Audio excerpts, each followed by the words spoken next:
beginning, and also because so that there's other people in the studio, but also so that we're not running into the situation where there's not a TA scheduled to be in there. Because I'm not comfortable yet with you all just being in the studio totally by yourself. Someone needs to be there for sure. Even just to help you like find stuff that you need to find. Yeah. What will you do in this? You don't really have the time. At the end of the last class, I was showing you the caterpillars. So that's what I wanted you to work on, and that's what we're going to start the day with. So we're going to start the day just going through caterpillars. We're not going to get attached to them, no matter how cute they are, until a little bit later in the class, and then we'll go full circle from gathering all the way to being prepared to be able to knock off, to be able to take stuff off of the punty and put it into the annealer.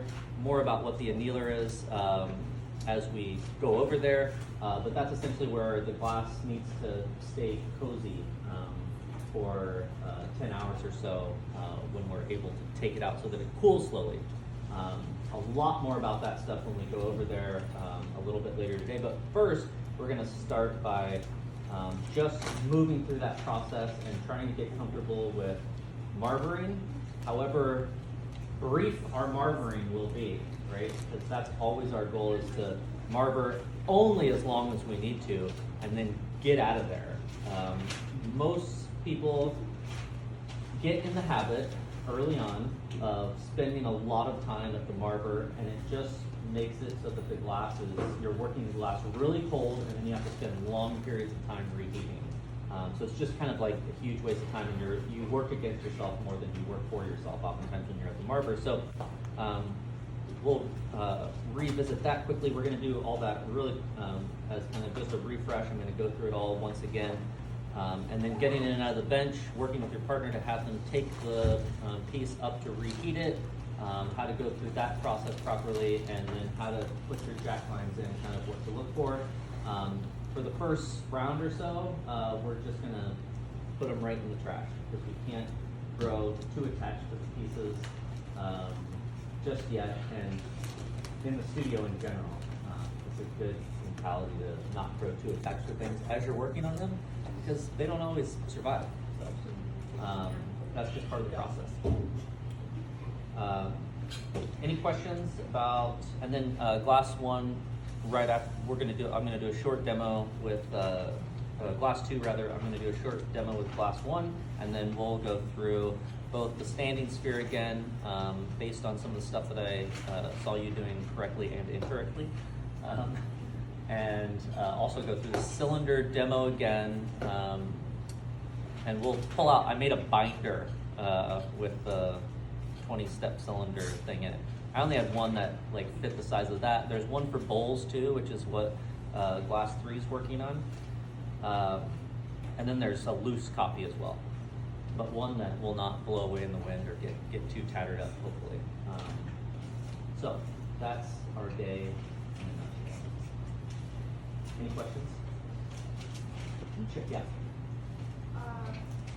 you get partial credit if you turn in the discussion goes after? I thank you for mentioning that, because I realized I never mentioned it again last class. Your introduce yourself.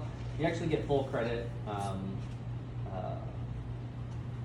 Kudos to those of you that did it on time, but those of you that didn't do it on time, you have until 5 o'clock today to finish that. I gave you that extra time because I realized I never said anything else about it, and maybe you all forgot. Does everybody know what I'm talking about? On Canvas, there's a third or half of you that did it. Yeah. So get that done. It's a incredibly easy 10 points. You actually lose no points for your submission, even if you get something wrong. It's just so I can tell you if you're doing something wrong. But just so you go through that motion of uploading images, so I can also see visually a bit what you're interested in, and then just so you visit Canvas at least once in the first part of the semester, so you're familiar with how to log on. there was something else. Cleanup. So cleanup, we'll start that today.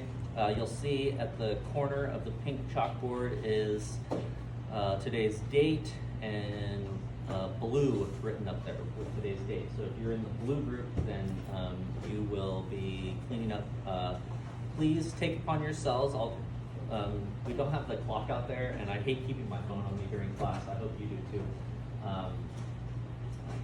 So it's kind of difficult to watch the time, but we'll try to leave ourselves at least 10 minutes, ideally about 15 minutes to clean up. You all remember all the stuff that I went over last time, so start from the bottom up, get rid of any, I should say replace any tools, pipes and funnies, stuff like that back into lockers that don't have glass on them. And sweep up, move stuff out of the way. Don't sweep around everything. Move the stuff out of the way that can be moved. And we'll be helping the TAs and I, and the last two folks will be helping you with that as well. Now I think that's it. Thanks for bringing that up, because I would have forgotten again. I looked at some of those today, but it was mostly just like going through really quick to see how many people did it. I think 10 of you did it. So put that in your schedule. Oh, because I was going to mention, it's a really easy 10 points, but it's 0 points if you don't do anything. I can't give you points for something that you don't do at all. So it's a very quick deduction of 10 points if you do nothing. So have that done by 5 p.m. today. All right, cool, let's hit it.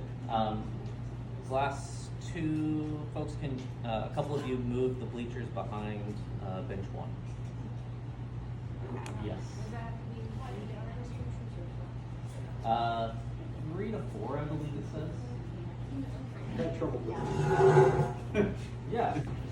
You know, to supplement that, if you want to show me stuff and talk about what you're interested in, I'm always open to that. You know, as long as it's not like while I'm demoing, be like, hey, look at this. Otherwise, I always want to see visually what you're interested in and talk about how you can. I don't know. Yeah, adapt to where you're at. Are you gonna reply? Huh? Are you gonna reply? I will not reply. Okay, so Unless you're definitely missing something. Yeah. This is just for me to kind of get an idea about who you are, and also you all can see each other's replies, so you can see a bit about. Yeah, that was the best part, was looking at other people's Yeah. stuff. And so that ultimately is the goal with how we submit images for the projects, is that becomes like our online gallery where we can see everything. We can also see that sometimes a piece has like sides that don't work out so well or something, and in an image you can capture the best view of it. You know, you can also zoom in on something that maybe in a group discussion where there's like 15 people standing around your work, that it's hard for each person to get up and really inspect. However, I will push you to do that. But this is a way that you can visually sort of like frame something that's really important to you in the work visually, and be able to present that. And so this is all stuff that's like really great professional practices to start developing, is how to capture and present your work after it's been finished. But before that, let's go to the hot shop and learn how to make some stuff.